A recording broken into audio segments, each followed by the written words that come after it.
Love a great story. For 25 years on The Oprah Show, I had the privilege of bringing some of the best stories to viewers all over the world. That's why when I started creating the OWN network, I felt that great stories would be our foundation. I call them real-life stories. The filmmaking artists who make these real-life stories, or documentaries, have transformed the way we see ourselves, each other, and the world, and they're driven by their passion to enlighten, elevate, and entertain us all. These films hit us to our core, and those are the stories I wanted to share with you. Here's one of the many brilliant real-life story documentary films that we brought to you on the OWN network. The legislative branch is composed of 535 godless, moral, degenerate sociopaths. Every damn one of them. How can I say that? Because why aren't they standing on the front steps of the Capitol saying, that SOB over there in the White House, yeah, he isn't even an American citizen. And they all know it. Don't kid yourselves. Every one of those rat bastards knows what he is. They know it. And they do nothing. They are traitors. They have betrayed their oath of office. They are godless degenerates who are in it for the money. Now, 30 seconds to zero time. Put on goggles or turn away.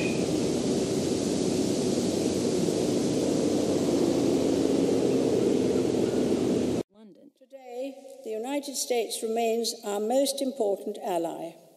Instead of accepting Russia's offer for joint economic development, it plays the role of a patsy for the crumbling British Empire.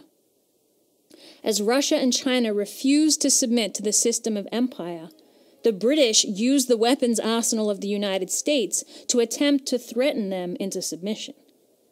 It is this clash between the system of empire and the fight for the human species to take control of the planet that drives us to war.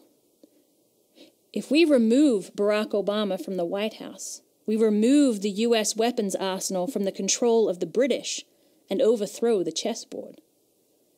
By removing Barack Obama, you open up the United States for serious collaboration with both Russia and China, and again unleash the pioneering spirit of America that gave the world a temple of liberty and a beacon of hope.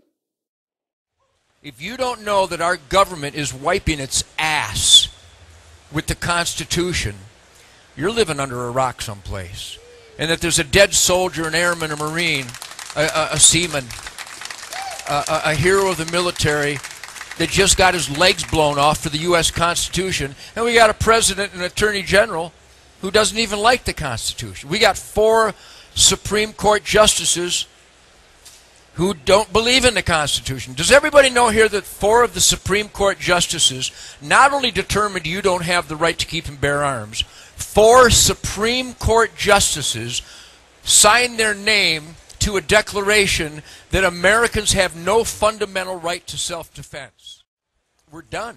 We'll be a suburb of Indonesia next year. Our president and attorney general, our vice president, Hillary Clinton, they're criminals.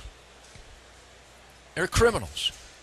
And if you take that adamant we the people defiance, remember we're Americans because we defied the king.